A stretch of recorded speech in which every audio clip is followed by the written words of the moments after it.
Alrighty, yo, what is going on everybody? It's your boy Mr. DDG94 back with another reaction video. Today we're finna react to what really happened when Tupac fought the Rollin 60s Crips.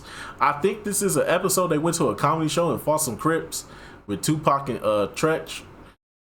This is an infamous story that was never told until now, recently. So this is like one of the most recent Tupac stories that was told, but we're gonna get it in animated form. So without further ado, let's get right into it.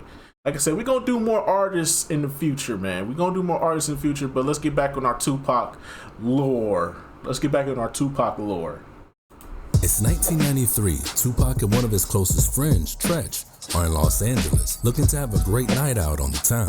A lot of people might not know this, but Tupac was a frequent visitor to the Comedy Store, located in Hollywood on Sunset Boulevard. Specifically, on Monday nights, it was such a rare place because almost every celebrity in LA frequented, or at least would visit for some laughs and to party. Especially on Mondays if you were black, because all of the up-and-coming or most famous comedians might stop by and perform a set. So if you were a part of the in crowd, this was the place to be. And Tupac was a regular. On this particular night, he was staying at the 5-star hotel across the street. And on some occasions, he would also play pool with Eddie Griffin, who was a rising star in comedy, considered one of the funniest that's the talk of the town. And tonight, he's also performing a set. They all decide to head over to the Comedy Store after a game of pool. As well, there's some other comedians that's in attendance, like Chris Tucker, Faison Love, and even Dave Chappelle.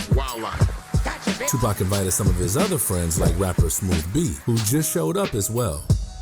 The crowd is cheering as Eddie Griffin just hits the stage to perform his set, as Tupac and Tretch make their way through the entrance and past the bar. And soon after, Tretch is confronted by a Crip gang member. Now, there is a few different stories floating around about this particular altercation. Some stories said a month ago, Tretch and his rap group, Naughty by Nature, got into it with a Crip member at a convention where they jumped. And since then, the gang wanted revenge, said it was on site next time they seen him. And another story claims the gang members was talking slick to Tretch, pressing him if he's banging on their set. And then another scenario is saying that it was Bloods versus some Crips. And regardless of the different stories, they get into a heated verbal altercation that quickly erupts. And Tupac steps in, tells the man he will have a problem with both of them if he doesn't chill. Next thing you know, they are surrounded by what looked to be 30 Crip gang members who wanted revenge.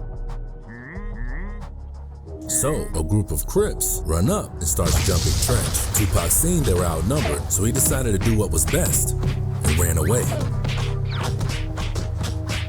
To quickly grab a chair, knocking him out. Tretch got loose and took off his big chain with the lock around for all the homies locked down, as he would say.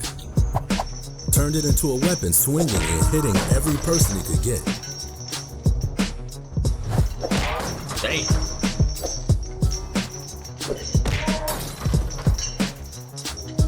Tupac back again with a chair to help.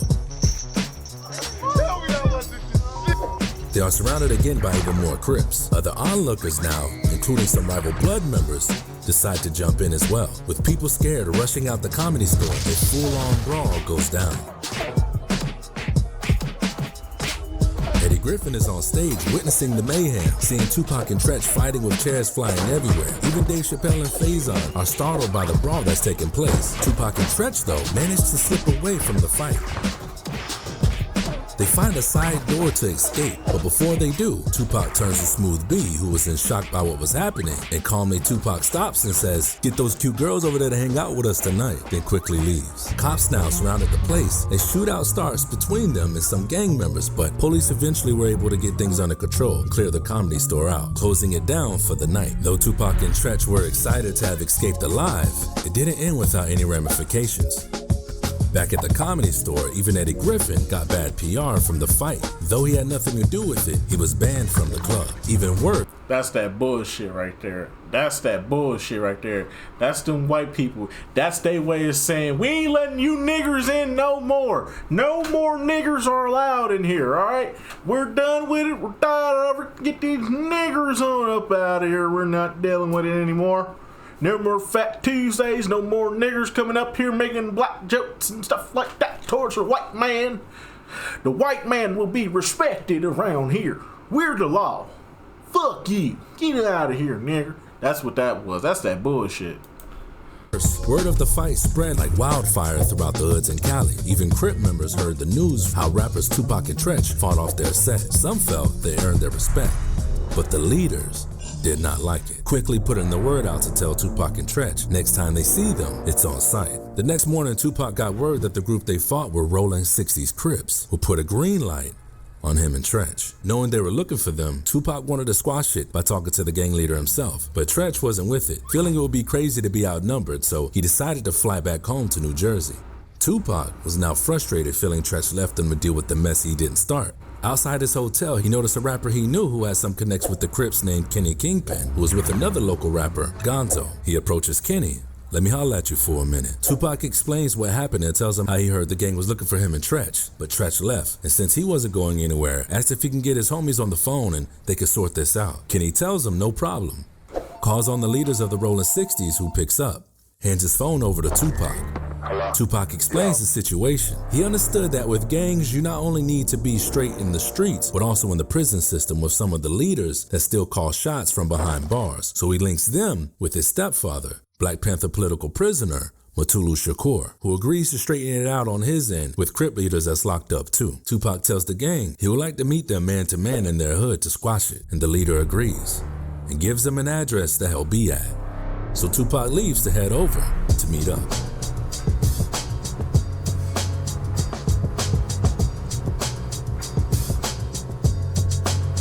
He is unsure how it's going to go down, so he packs for two different scenarios. First scenario, he stops, picks up a lot of liquor, beer. In case they can squash it, they might want to hang out, who knows, maybe even party.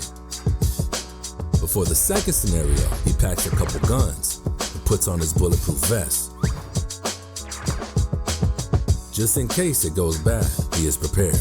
With everything now packed up, he heads out.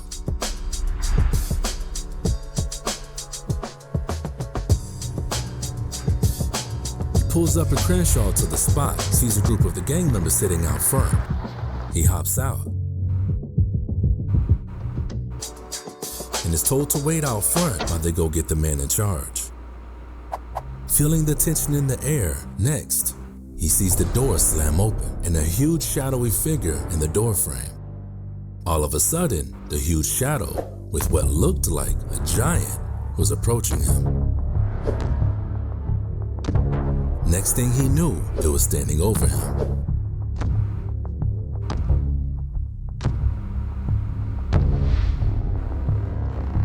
And Tupac explained the situation and what went down, how he would like to squash the beef like a man since it was a misunderstanding. Tells him he's prepared for this to go down however they see fit. The leader is shocked, halfway puzzled that Tupac is by himself in their hood with no security. And after a long pause, the leader smiles, tells him he respects him handling it like a man, says it's no beef, and cancels the green light set on him and Tretch. Tupac is now relieved, shows him what he brought to party. And surprisingly, Tupac with the Rollin 60s partied all night until the morning, making it a legendary night on the block. And from that point forward, all the Rollin 60s said he was good in their hood and had his back. Now before I end this video, since I know some of you might have thought this story went different, please look at the description below on the video where I go into more details with proof, even with Tupac's own words, that this is what most likely took place. We can discuss further down in the comments as well, and I hope you enjoyed whatever. Oh no, said go down to the oh.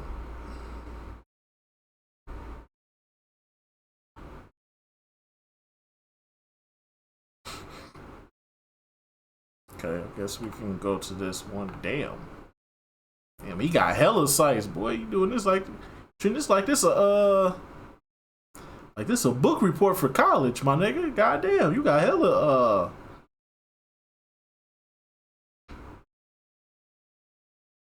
got hella ones. But we gonna do the one with Sway. I want to hear Tupac's own. I want to hear Tupac's voice. I don't want to hear any of these other niggas. I want to hear Tupac's voice himself. We're gonna go to the Swag one real quick. Hold on. Valentino giving me suits, gangster suits. Imagine that resentment. This nigga done knocked down another movie and we in LA now. So these niggas go to the Comedy Store on Sunset. It's some niggas, some OG niggas, from my neighborhood, from the Crenshaw district. Let's just say that. We ain't gonna get into specifics. But I'm gonna say that because I want niggas to know this shit is all the way tied in. It's not no fucking hearsay. You feel me? Like the outlaw niggas, they don't know about this because they wasn't there. Again, this happened in LA. How is it that I just happened to be there when some of this shit occurred and I ain't even know Pac then? I had met him before, but I ain't know him. You feel me? And I ain't get out the car to even approach him when this shit happened. Because that's, you know what I mean? But let's just get to the story. So these niggas go in the Comedy Store. Now, prior to them going in the Comedy Store, it's a nigga from another nigga from my neighborhood, one of my friends, one of my partners. I consider him my brother. He's with a rapper named Smooth 7, another one of my niggas. You feel me? From around the area. Smooth 7 is signed to Web Entertainment, which is Eminem was signed to Web Entertainment. They done his first album. So him and Wait, Eminem. is this Tupac? Nah, this ain't Tupac. I thought this was Tupac saying this shit. No, it's not. Fuck. Take me back. 3. Tupac. But nah, man. Yeah, man, that's crazy, bro. How you get into a bro? I do Tupac. Hey, man, Tupac a real one, dog. Hey, Trench a hoe for that shit. How you gonna start some shit? Your homie back you up, and then you dip on him, leave him to fend off for himself. Nigga, you ain't shit for that. Come on, Tretch. You ain't shit for that, bro. That man, Pac was loyal to too many unloyal niggas, bro. That's crazy, dog. But anyways, though, man, that's just gonna about do it for this one, man. Like I said, we gonna go back down more Tupac lore and stuff like that. We gonna do hella rapper lore going forward, bro. We need to get back into our lore mode. You know what I'm saying? Where we go through all these stories, all these rappers and stuff like that. We need to go back through these, bro. For real, dog. We need to do more of these. I'm gonna start finding more channels, dog, for rapper lore. We can get into stories and shit like that. I'm not finna go and do no fucking Vlad interviews and shit like that. Fuck that. Fuck Vlad. I will never. You can't even really react to Vlad anyway, cause he'll block. His shit is heavily copyrighted. Your shit will get blocked instantly. But anyways, I'm just gonna about do it for this one. I'll see y'all next video. Till then, peace out.